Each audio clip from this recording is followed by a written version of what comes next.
Welcome along to Matchbook's Weekend Horse Racing Podcast. The voice you're hearing and the face you're seeing today is not one that you guys normally see. I'm on other podcasts, but Mr. Stanley is delayed slightly with racing TV today. So Adele Mulrennan, Sam Turner, Steve Jones, you guys are stuck with me. I'm fortunate. I'm so sorry. But you know what? Time is money, guys. Time waits for no man. We got to keep going. Sam, how's it going? How are you? Yeah, good form. Thanks, Sully. Nice to be back on the pod. Obviously, Tom Stanley, that haircut doesn't get itself cut. It's an expensive job, isn't it? Maintaining his grooming standards. So he's got to take every penny he can. So we're second-class citizens this afternoon, but never mind, we'll crack on. He'll be along. Steve Jones is all ready for the 2020 Cricket World Cup, of course. But this weekend, we're going to focus on horse racing. Jonesy, how are you? I haven't seen you in a few weeks. Grand, thank you. Good stuff. Adele Mulrennan's also along. Adele, welcome to the show. Busy couple of days in Yorkshire. Yeah, it's not been too. I'm actually on a week off, actually, to be honest with you. And Paul's outside digging in the garden. He's got a 5-day ban as well, and I'm still getting over the flu. I was just about over it on Tuesday, and then had my second COVID jab, and it's just kind of sent me over the edge. But I'm getting there. I'm all right. Good stuff. Like I said, Tom will join us pretty shortly. Let's get down to the action as we have it currently. We're going to look at a couple of races, all the races, ITB race from Newmarket on Friday. We're also going to look at the ITB race in Newmarket on Saturday and a couple of bonus races from York. 1350 in Newmarket on Friday is the Cornwallis Stakes. Let's take a look at what we have at the moment in the betting. This is a kind of a funny market so far. Hierarchy at 3.5. You can back who'll be next in the betting. Twilight Jet at 5.5. Further down the field then as well, you have TARDIS at 10.0 and a couple more at 11.0. Gilded at 8.0 and Illustrating at 11. Steve Jones, kick us off. TARDIS, I could be pronouncing that wrong. You're going to have to bear with me on this one, guys. But TARDIS is the selection for you in this one. Yeah, he is. Or she is, rather. And I thought she was really impressive at Newbury. Really quickened fantastically well. She's not very big, TARDIS, but looks might be deceptive. She might be bigger than she looks, and that's a Doctor Who joke for those that don't get it. But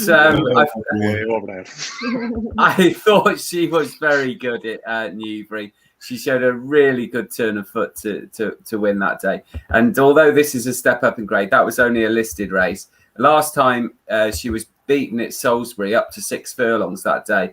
But she never got a run. She was dropped right in. She was favourite that day, but she never got a run. I think the return to 5 furlongs is certainly in her favour. And there's substance in that Newbury win. She beat Atagirl, who has got form, went on to win at York. And that there's form tied in with others that gives TARDIS a real chance. And although it's a competitive race in hierarchy, is showing great form as well, having finished second at Newbury in the that's the Mill Reef. I always want to call it the Horace Hill for some reason, but that's a different race.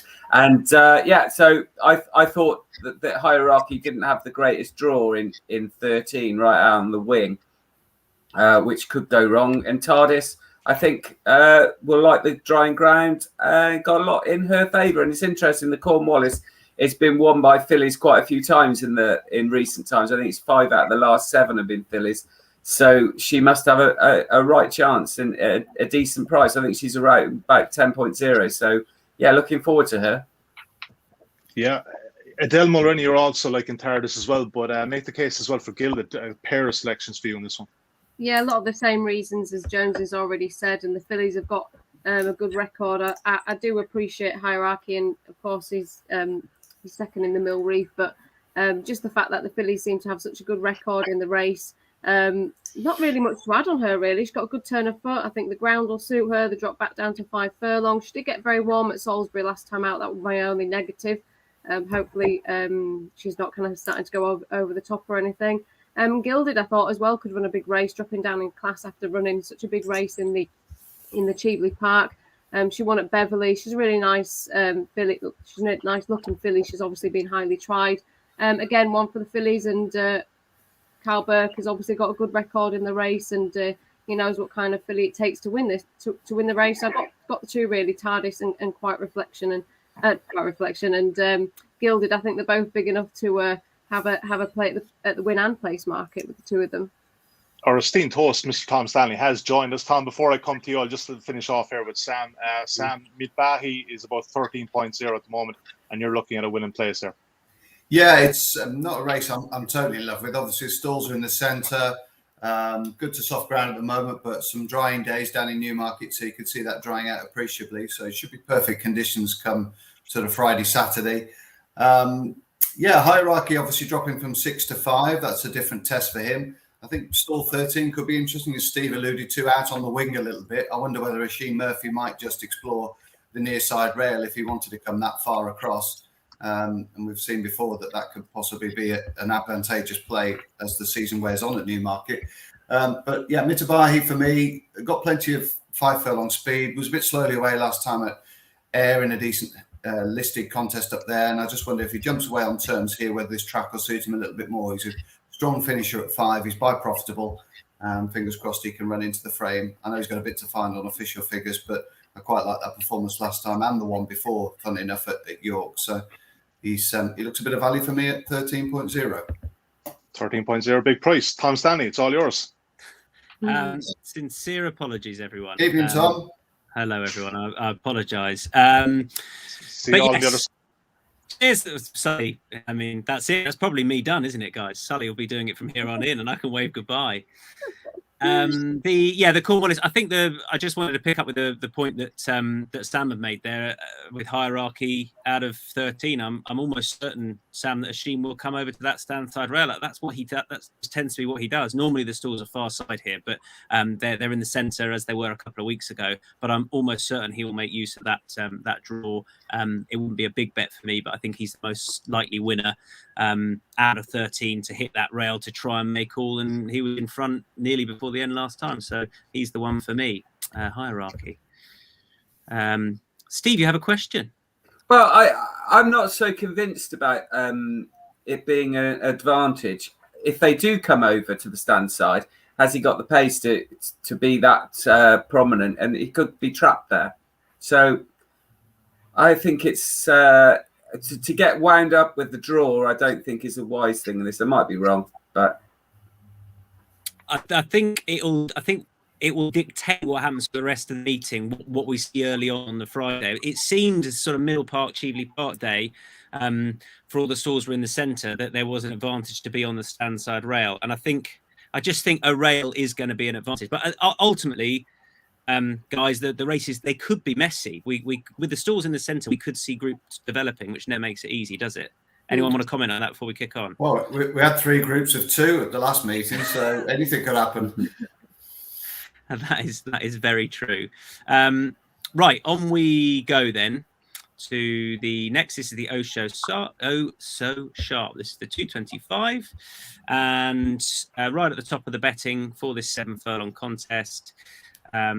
With a field of 9, we've got Good American for Frankie Dettori and Rafe Beckett, who is 4.33, 4.5 for Pearl Glory. Perfect News is 5.0. Gifted Gold is 10.0, and it's 11. Who do you like and why? Was that me? Was that it, Tom? You went off a little bit. I wasn't sure who you were speaking to. Can we get definitely you, Adele? Was it for me, do you think? I've gone for Gifted Gold, one of Carl Burke's, who actually won on the all-weather over 7 furlongs, and she's a half-sister to Threat, who won over 6 and 7 furlongs, if you remember her, Group 2 winner. A few winners have actually come out of that race as well, so I think her form's kind of boosted that wise. And I was just trying to look for something with probably a little bit more value, really, to like Good American, that Frankie Dettori ride. So I've just gone for one at a bigger price that I think I could play at the win and place market. Carl Burke, he does really well with his 2-year-olds, and he's told me about this a few times, this Gifted Gold. The yard have been talking about her, saying that she's been working well. Obviously, she's been left to a little bit later to mature, but it looks like they've got a nice horse in the hands with Gifted Gold. So I think she looks like a nice one. I think she's one to have on side, definitely even going ahead for next season as well. So I'm just interested to see how she's going to cope into this level, really, see how she runs. But yeah, I'll play at the win and place market. Her father did quite well on the Rowley Mile, didn't he? Sorry? Her father did quite well on the Rowley Mile. Yeah, and I think Carl's had some nice winners at this meeting over the years. So, like I said, the yard have been talking about her for quite a while. Go on, Stevie. You've got the biggest quiff next behind Tom. You give us your view. Well, you and I agree, Sammy. So I'll sort of hand to you halfway through. But I like Pearl Glory, and I know you do too. And I was really impressed with the way that she was running her first two starts, brought along really nicely. And I think this trainer that some people might not have heard much about, Kevin Philippart de Foy, has had a really stunning first season. I think he had a few runners last year, but certainly first time he's really come to prominence. And I was at Salisbury when Pearl Glory beat the organiser. And although the organiser did a fair bit wrong in that race, the organiser had really good form in group races. And the way Pearl Glory got on top in the closing stage, I thought was really impressive. And she went back to Salisbury for the Dick Poole Fillies Stakes, the Group 3 there. And she finished second to Romantic Time. But for me, she was the moral winner because she didn't get much of a run. And she was on the rail, and that's where the winner came from. But because she was struggling for a run, she came out. She had to keep coming out. And the winner just went up the rail. I think she's a really nice filly. And I think if things drop well for Pearl Glory, I think she'll win. Good stuff. Sam, does that leave you? Yeah, I couldn't add a lot to that, to be honest. As Steve said, that the winner that day, I don't think she was particularly flattered, Romantic Time, but she got that dream passage over on that far rail at Salisbury, which has proved a bit of a route to riches on occasion this summer. And as Steve said, the selection Pearl Glory had to switch and perhaps was on slightly less favourable ground. But I like the fact she's got plenty of experience, 3 runs. Salisbury takes a little bit of knowing. And I think the fact that she's quite battle hardened will suit her well here against horses that have got less experience. So, yeah, I'm just going to go with her as well. I have a little punt on the Haggis filly, Perfect News. I thought was in the wrong spot last time. 2 starts ago at Salisbury, having tried to race up the centre, and then last time proved herself. I know it was back down in grade. Don't love one necessarily, wouldn't choose it, but I thought she was a little bit overpriced of all of them towards the top of the betting. So I'm going to take a little punt on Perfect News in the Oh So Sharp. Right, kick on to the Challenge Stakes, and this is frightening because I'm nearly going to put up Al Sahel, but I'll come to Al Sahel. Is 4.5, as is Dubai. Chindit is 5.5 with thanks 7.5 even, 8.5 double or bubble, and then we get into these slightly bigger prices. Sam, straight back at you. Okay, not a race I've got a great feel for, if I'm honest. I've gone with Al Sahel. He takes a little bit of explaining or a little bit of excusing because he tends to get beaten at very short prices. And I'm just wondering whether it's coincidental that 2 of those defeats, when he's been quite strongly fancied, have both come at Newbury. It might be that he just doesn't love the place and he didn't fire there, particularly last time when finishing behind his stablemate Dubai and Silent Escape. So I'm hoping that a switch of venue is the catalyst to him regaining the winning thread. He was very good the day he beat Accidental Agent at Haydock. Admittedly, that was a bit of an egg and spoon race, but he clocked a very fast time that day in comparison to the rest of the card, furlong per furlong. And he'll get the nod for me, really. I'm just hoping that going back to somewhere like the Rowley Mile will be ideal for him rather than racing at Newbury.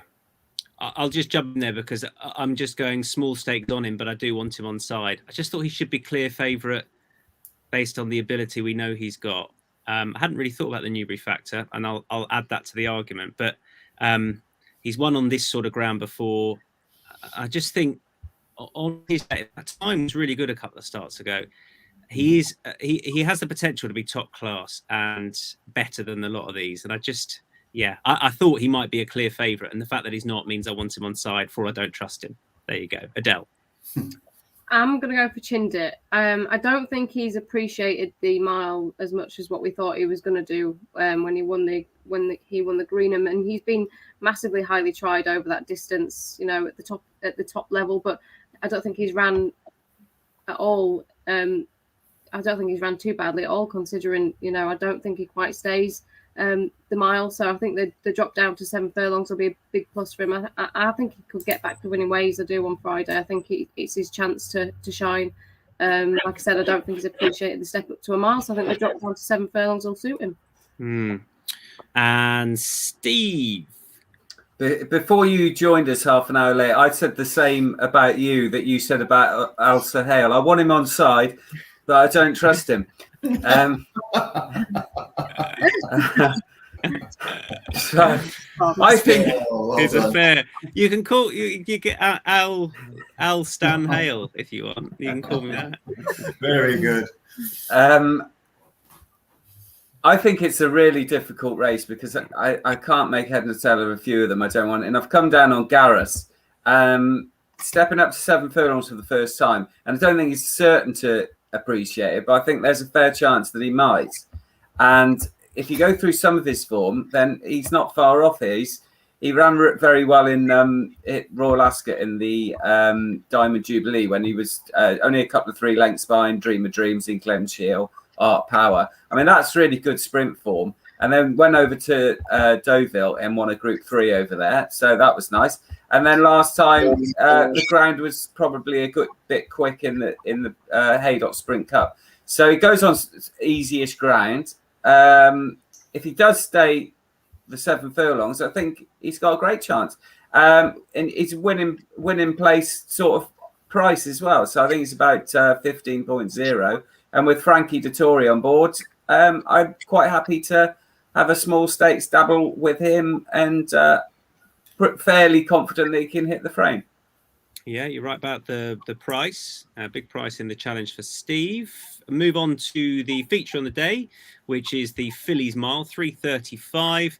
Right at the top of the betting, unsurprisingly, is In Spiral at 1.73. She's unbeaten so far. Different ground here, mind. Mise en Scène is 7.5. 8.0 for Concert Hall, Magical Lagoon, and Wild Beauty are both 12.0, and then we are into the bigger prices. We will have a without market here as well, if that is of interest to anyone betting without the favourite. But Adele, you can kick us off with the Fillies Mile. I like In Spiral, but she's too short for me, so I was just looking for one that I thought would get as close as possible to her. And Wild Beauty already, I suppose, has in a way. She'd won twice before. Coming up against her earlier this season, and she was still a bit green that day, even though she'd won twice. She just seems to have taken a bit of time to kind of really have found herself. And I thought the run over in Canada in the Woodbine, I thought was fantastic, especially over a mile. So I think, like I said, just trying to find one that can finish as close as possible to her, and I can't see why she wouldn't. I think she's had a great season. She's been progressing very well, and hopefully she can continue on. And a big price, I think you could just, I would be interested to just play her at the win, even at the win market as well at that price, because like I said, she's finished close enough to it before, so hopefully she could do the same again. Yeah, you could. I mean, you could play in the win market, the place market, and the without the favourite market if you wanted to, and have everything on side. Jonesy, with the favourite, without the favourite.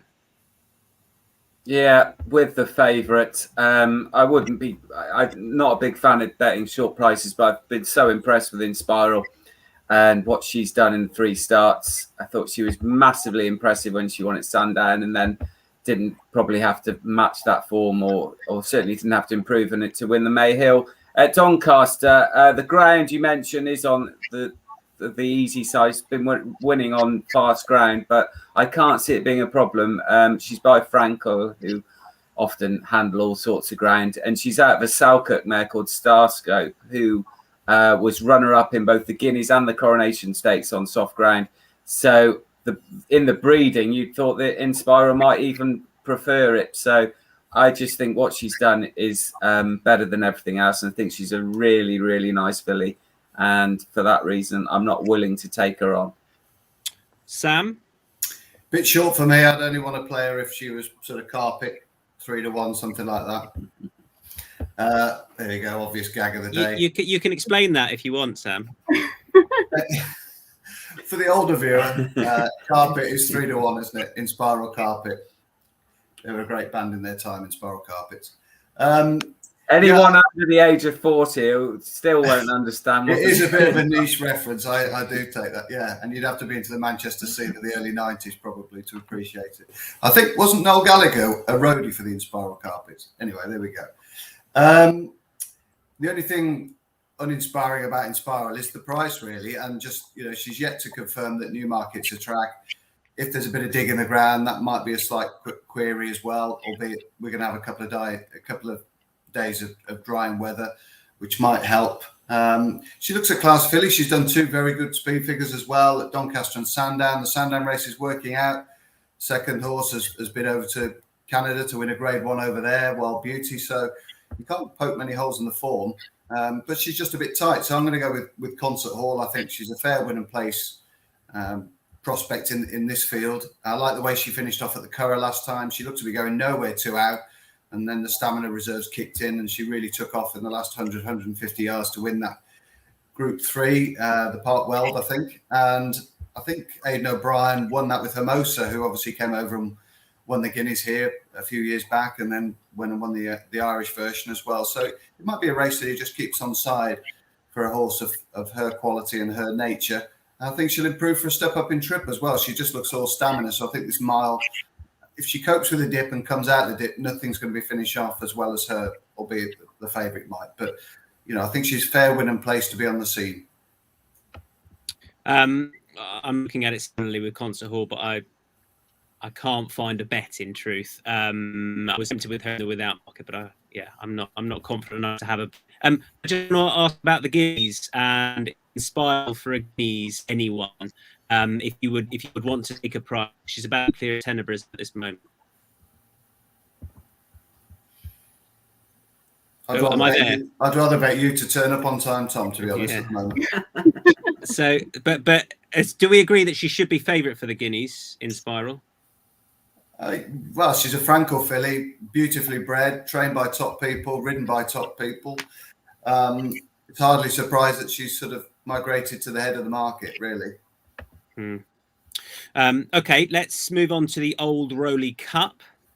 And Siskani heads the betting at 4.5. Injazati is 6.5, a point bigger for Mashawa at 7.5. Boltaway is 8.0.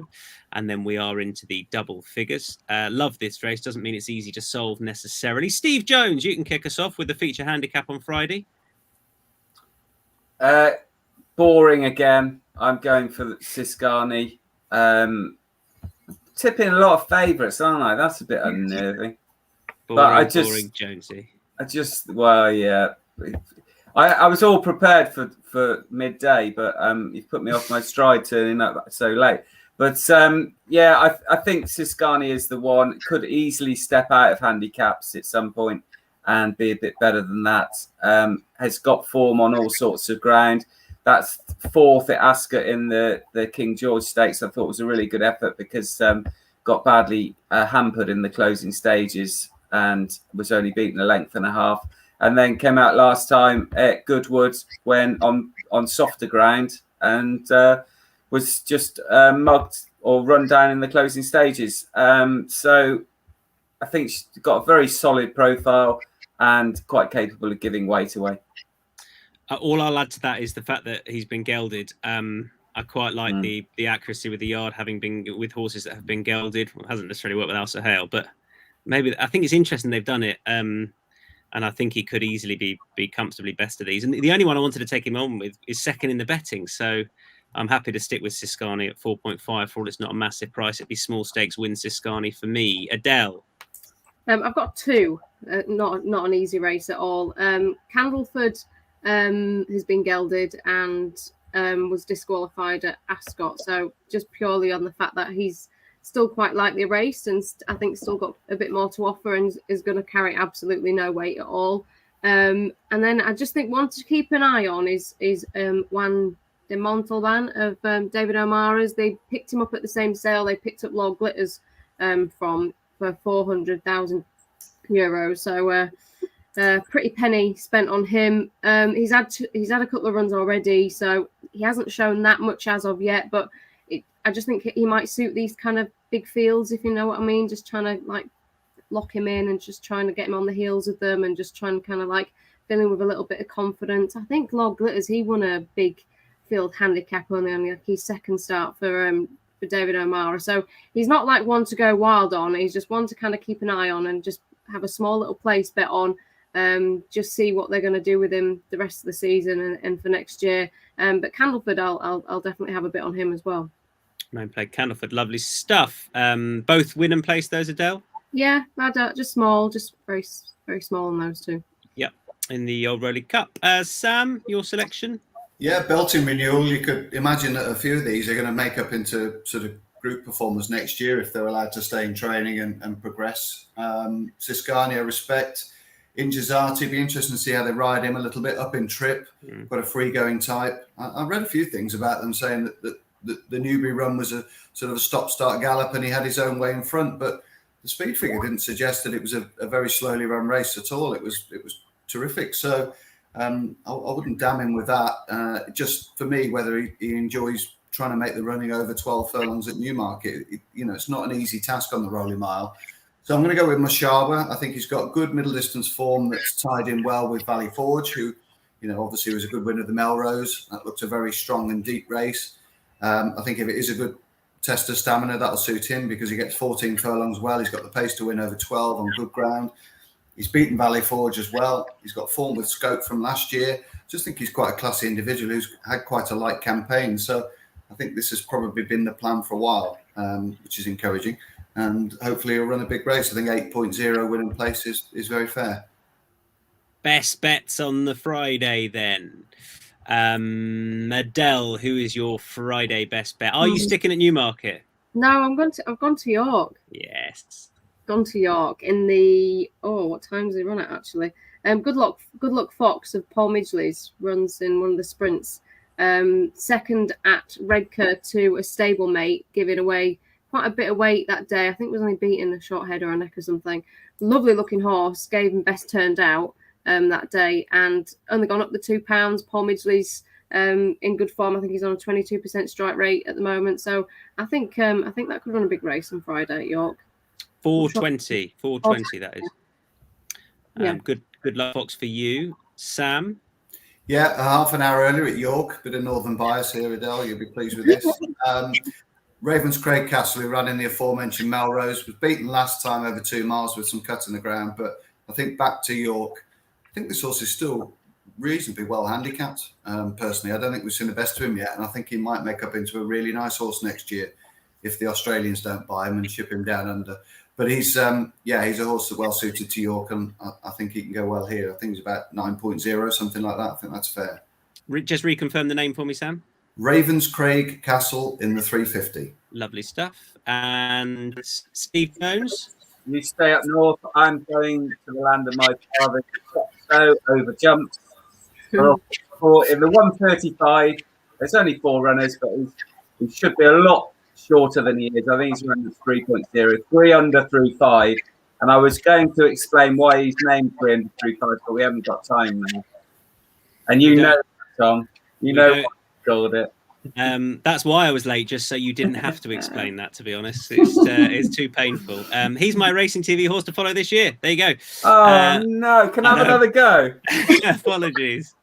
I'm being very boring and sticking with hierarchy under Asheen Murphy in the Cornwallis to hit that rail and make all. We'll see. That's my best bet on Friday. Good stuff. On we go to Saturday. We go to York. So this is a 10.5 furlong handicap. And let me just pull up the prices for you. There I was looking at Good Luck Fox.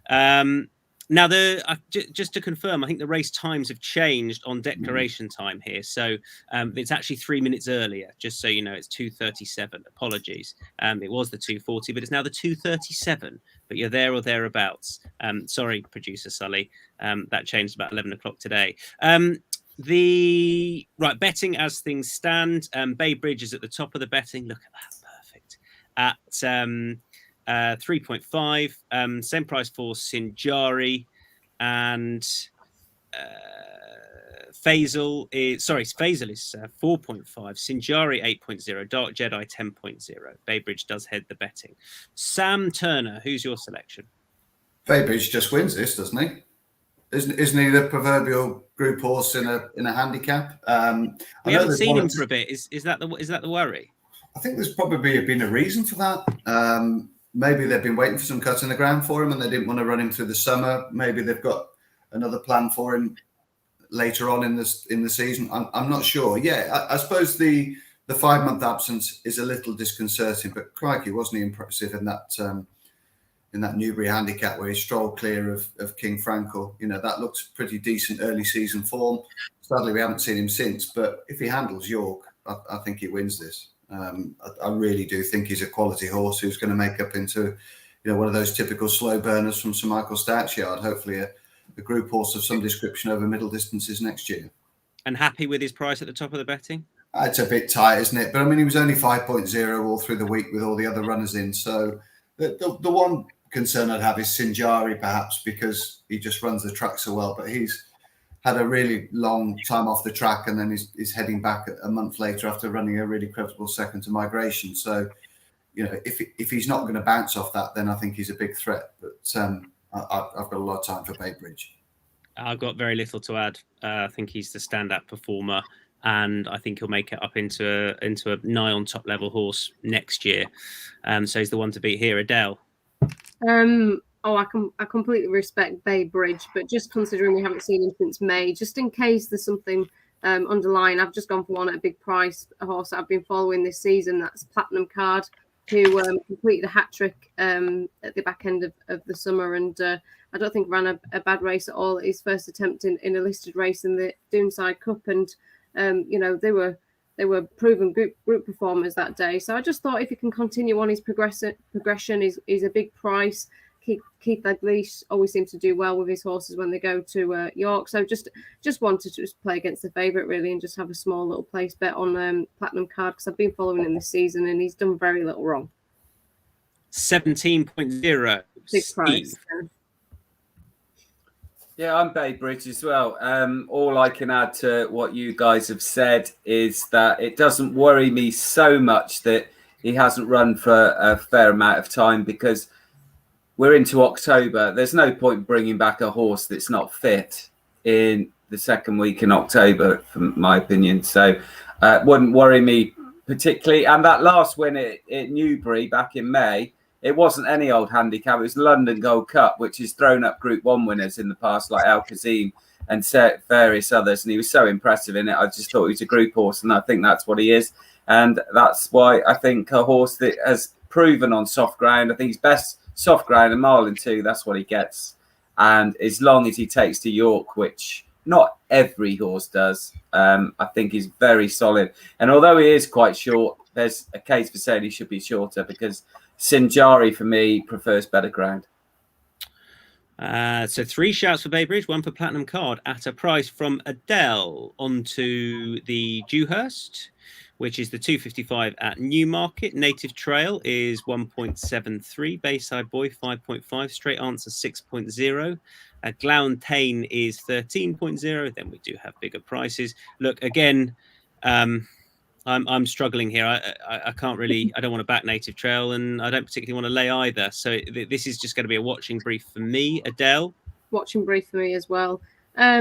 I like Berkshire Shadow, but I've liked him all season. I just think a few of these 2-year-olds, I'd like to see them in the paddock, to be honest with you, and just see how they're looking, because a couple of them that I've noticed over the last couple of weeks have just started to go in the and even though it's quite warm today, it does get quite cold on a night, and some of them are just starting to look a little bit hairy. And I think a few of these American bred 2-year-olds, they don't want any cut in the ground as well. So it's just a watching brief for me. The favourite's too short for me to back it anyway, so I'll just sit back and enjoy.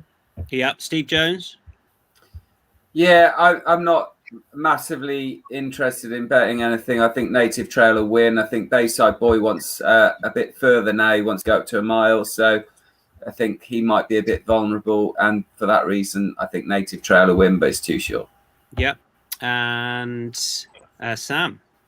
Yes, I think Native Trail will win. Really impressed with him at the Curragh.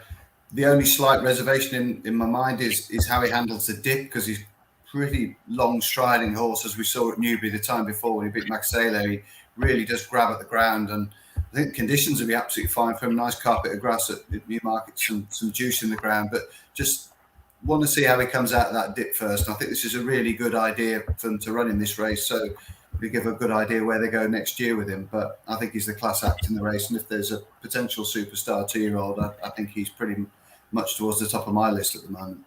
Okay, could we do a vote? Because Inspiral and Native Trail are the same prices for their respective races, the Fillies Mile and the Dewhurst. If you had to side with them, which would it be? I'll start with Inspiral definitely over Native Trail. Adele? Don't know why I put mine up there. I would probably go Native Trail. Okay, Sam? Native Trail. Steve? Inspiral. You copycat. Flattery. Thanks, Steve. Interesting. I did two votes for each. But no major plays in that, it's fair to say. We're not against either anyway. Out and out against. Right, on we go to the next at York. Love a York sprint handicap. Doesn't mean they're easy to solve necessarily. Good old Gulliver is 9.0. Laugh a Minute 11.0. Comanche Falls 13.0. As is Nomadic Empire. Mondamedge 15.0 and bigger the rest. Isn't he your boy Gulliver, Steve? You found him at a big price last year.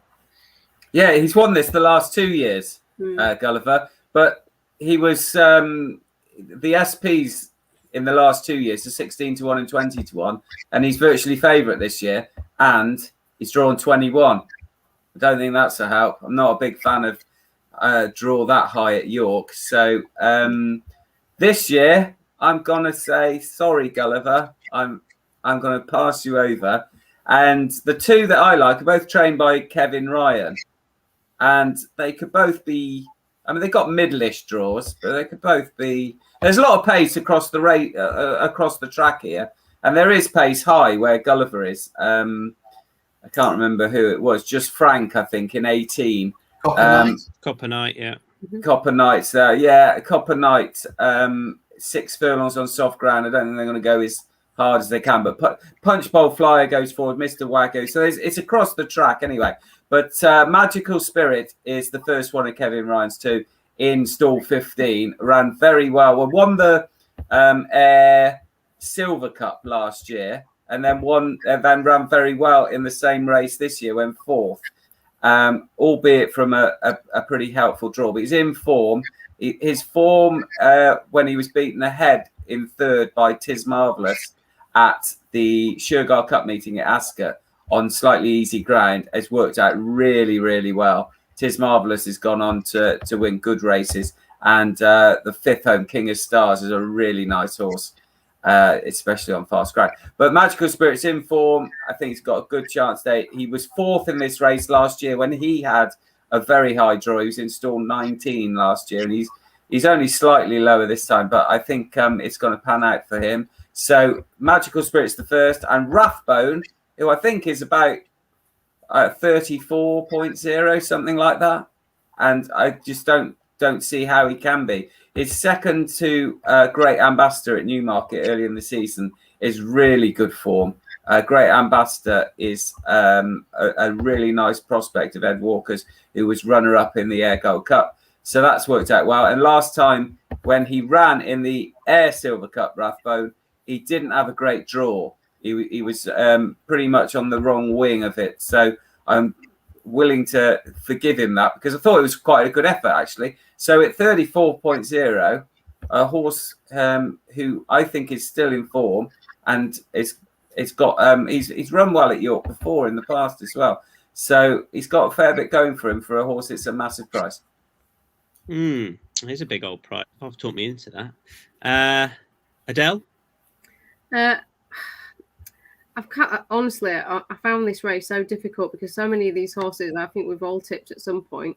I think Comanche Falls, I don't think ran a bad race at all in the Air Gold Cup, and Michael Dodds has got a good Kevin, Michael Dodds, David O'Meara, they've all got a good record in the races. So I suppose it's hard to look past any of their horses. But I'm going to go at like big prices. I think a couple of these you've got some good value on them. So Comanche Falls is a big price, and you can play him at the win and place market. And Mr. Wagyu is another one. I think he just never runs a bad race either, and he's a big enough price as well. Copper Knight, I think he's got a race named after him, hasn't he? On Friday. most winning horse at York. I mean, how can you you can write a case about every single one of these horses in this race, couldn't you? It's a tricky old race. So I'm gonna stick with Comanche Falls and Mr. Wagyu, both big prices, and they always run a big race. So I think you always get a run. You always get run for your money with those two. Sam Turner. Yeah, echo a lot of what Adele says there. It's really tricky. One of mine would be Mr. Wagyu's having his 78th run of the season.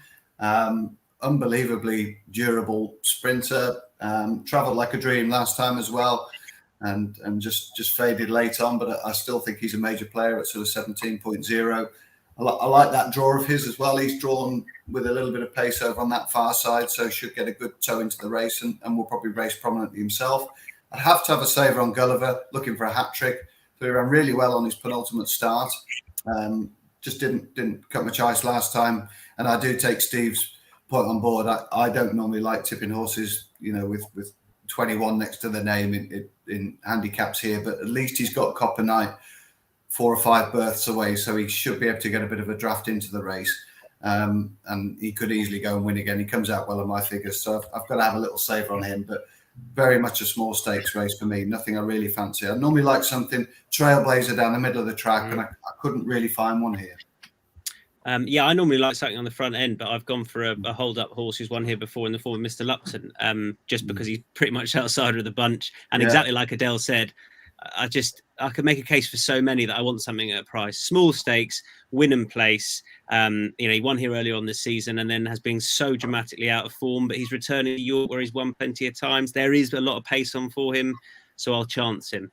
For Richard Fye, Mr. Lupton win and place at 34.0, and that was tough. let's try this. Cesarewitch 335. Willie Mullins got 6 in it. MC Muldoon is 6.0. Buzz 8.0. Calling the Wind 10.0. Burning Victory 12.0. And then it's 17.0. The rest and bigger and much bigger as well. Goodness me. Kick us off, Sam. Where do you want to start with? If you can just mention the draw initially. Well, the draw used to have a major factor here, didn't it? But I think it's really evened out over the last decade. I was having a look at the draw stats, and they sort of come from wherever, really, wide, low. I think that thing of Brian Meehan's that won at 66, Aim to Prosper, was it? That was draw 1. There's been a winner out of 2. There's been winners out of 27 from 30. So I'm not going to get too preoccupied about it, really. I think, obviously Willie Mullins having 6 in here as he bids to create history and win it for the 4th time running, which I don't think any other trainer's ever managed before, unsurprisingly. Low Sun, Stratum and Great White Shark winning the last 3 renewals. And he looks to have a very strong hand here, but I'm going to stick with the UK contingent and most notably Calling the Wind, who I thought ran brilliantly over 1.5 miles at Newby last time, travelled like a dream, as he often does. He's got a perfect blend, really, this horse, of speed and stamina. Obviously, Stratum beat him at Ascot in that extended 2-mile-6 race that closes the meeting. So he stays very well. So I can't see why he shouldn't be involved, really. I'd be disappointed if he wasn't. And at Goodwood, he sat quite close to quite a strong pace and managed to win that staying contest there at Glorious Goodwood Week. And there's another horse in that race that takes him on again here. Well, there's probably a number of them, but Elysian Flame, who, if traditionally you go back and look at that long distance staying handicap at Goodwood, it never pays to be too far out the back. And Elysian Flame was unfortunately too far out the back, but stayed on really well. I think Graham Lee's an interesting booking for him as well. I quite like that. And he takes a bit of knowing, this lad, and he wears cheap pieces for a reason. But I do think he's very talented. He's shipped up for a number of these staying handicaps all season long, including at Ascot. He obviously beat Al Miguar at Newbury as well. That was a pretty good speed figure and a good quality handicap. So I think there's one of these in him. And I think this could be his type of race. Long, straight like Newmarket could really help him. So I'll have a split stakes on the 2, Calling the Wind and Elysian Flame for me. Yeah, nice big prices. Adele. Well, we're on about the draw because I was thinking, well, over the years, you've always looked for the draw bias. And I think a lot of the jockeys, I think the reason it's evened out a lot is because I think a lot of the jockeys have kind of got, they've got like clued up to the draw, and you'll see a lot of them, they'll jump out. And even after like a couple of furlongs, they'll they'll alter their position if they're not where they want to be. They'll be quite happy to start, like even so early on in the race, even after a couple of furlongs, they'll start shimming around and moving to where they want to be. So that's why I think the draw is kind of changed over the years, because I think a lot of jockeys are, you know, if they've got what they thought was a bad draw, they're more than happy in an early stage of the race to change their position and move to a better position. So I think that's always an interesting point to always kind of like watching the race just to see what the jockeys are doing early on. Sam's already mentioned Elysian Flame. He's very talented. It is interesting that Graham Lee is on board. I do know that Graham Lee is going in to ride out, or he has been in to ride out Elysian Flame, which is interesting because Graham Lee, I can't remember the last time he would have gone and ridden out at Mick Easterby's yard. So that'll be nice because I'd say he would be better for knowing. So that's good that he's gone in and gone on and sat on him. And he is talented, and I think I've tipped him a couple of times to run well in these marathon races, and he's always ran well at a big price. Obviously plays down at Goodwood and down at Ascot, so I'm going to tip him again. He's a big enough price again to play him at the place market. Loads of respect though for Mullins trying to win it again, and MC Muldoon I'll have on side as well just for a small win bet. But I think Elysian Flame could run a big race. Well, I'm going to jump in there because I was hoping somebody else would tip up MC Muldoon, so I didn't feel silly for doing so because he's so short at the top of the betting. But it happened with Great White Shark last year, and she was obvious. And I know he's so obvious, but I just could be so far ahead of his mark, and it just looks so obvious that he's targeted this race. So I definitely want him on the side. He's so hard to pick holes in. I think he's perfectly drawn bang in the middle as well, I think. And the other one, I'll have that'll be small stakes, and also very small stakes win and place on Speedo Boy, who is sort of a sanity insurance bet because I just adore the horse, and you know it just wouldn't surprise me were to make the place in this sort of race, and it'd be sort of 90% place stake and then 10% on the win just in case. I think the ground would be about ideal for him, and I'm excited to see him over this sort of trip. I've often had a soft spot for the horse, so I can't say he's got a great chance on form, but he's a massive price, and it's sort of personal. If he were to place, I'd be really disappointed I didn't have him on side. Steve. Yeah, I agree with Sam on calling the wind to start with. I think this horse is really good, and I think he's very versatile. When he won at Goodwood, when he beat Withhold and Elysian Flame and a whole host of others, he absolutely cruised through the race and then just put it to bed. And I was so impressed with him. And previous to that, he'd finished in the Queen Alexander second when he had no right to. He was rated 91. And Queen Alexander's obviously a level stakes rate or a conditions race, level weights-ish. And he was something like 21 pounds behind Stratum and finished second to him, finish in front of horses rated in the good hundreds. And so off this sort of mark of I think he's off 103, he's still well handicapped. And what he did at Newbury last time showed how versatile he is, because it was a mile and a half and he travelled through it really well again and just didn't have the term of foot of the winner quite, Macram. That was a really good effort. I think I think maybe they were a bit surprised he ran so well in that, because I'm sure that was teeing him up for Cesarewitch. And I just think he's got everything you need in these big field handicaps, that you travel and you stay, and that makes him very dangerous. The other one I like, obviously, Willie Mullins is going for, I don't know, his millionth win in this race or something. And it's all a bit predictably boring, as we'll find out in the jump season. But the other guy, Martin Pike used to do really well in this race. Philip Hobbs has done well in it. Nicky Henderson. And I think that's because the jumps horses sometimes are that little bit tougher and really hard fit. And that points to Scaramanga for me, I think, with Paul Nicholls. I was expecting Scaramanga to be around sort of 15.0, maybe 17.0. And he's about 26.0. So I think he's got a great chance. He was very progressive over hurdles in the spring when he won twice in handicaps. That makes him rated in the 150s now over hurdles. And he carried that through when he won at Newbury on the flat over 2 miles. Last time at York, he didn't run particularly well at the Ebor meeting. But some horses don't like York all that much. And I think he was quite I think he was quite close to a pretty strong pace that day, and that might have just taken him out of his comfort zone a little bit. He's been freshened up, and he goes to the Cesarewitch, which I'm sure will suit him. He's won over 2-3 over hurdles, so I think he's very interesting at that sort of price.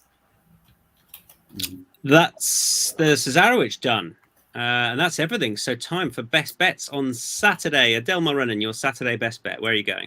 I'm going to York. I'm going to go in the 350, a horse called Another Investment of Nigel Tinkler's, who won there a couple of weeks ago. I remember looking at them in the paddock beforehand because I was doing the race day presenting that day because I thought it was a bit of a wide open race. And Nigel had 3 in the race that day, and he is honestly, he's an absolute beast of a horse. He's just taken quite a bit of time to really know what his job is. You know, when they're that big and babyish, he doesn't really know what it's all about. But it was really impressive that day, and I can't see why he wouldn't go on and win again. He looks like he's going to be a really nice horse for Nigel. So go with him. I'm not sure what price he is. I'm hoping he's not favourite, and hopefully he won't be too badly priced. Yeah, it's competitive enough, isn't it? Haven't got official prices yet, but that's Another Investment in the 350.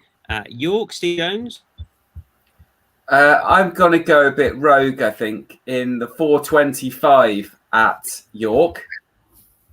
Another jumps trainer in another staying race, and I'm going to go for Gumball, who has joined Fergal O'Brien from Philly Pops. Local knowledge from Jonesy. Can see him out his back window. Sam Turner. Bay Bridge for me, Tom, in that 10 furlong handicap, the 237. Indeed, I'm with you. Bay Bridge for me, best bet. Hopefully does the job. We got there. Thank you for your patience, everyone. Well done, Tom. Apologies again. But good luck everyone this weekend. Don't forget to go to insights.matchbook.com for a recap of all the best bets and the like. Adele, Steve, Sam, stellar team. Thank you very much indeed. Thanks to Sully as well for the top and everything else. Besides, we'll see you again soon. Bye-bye.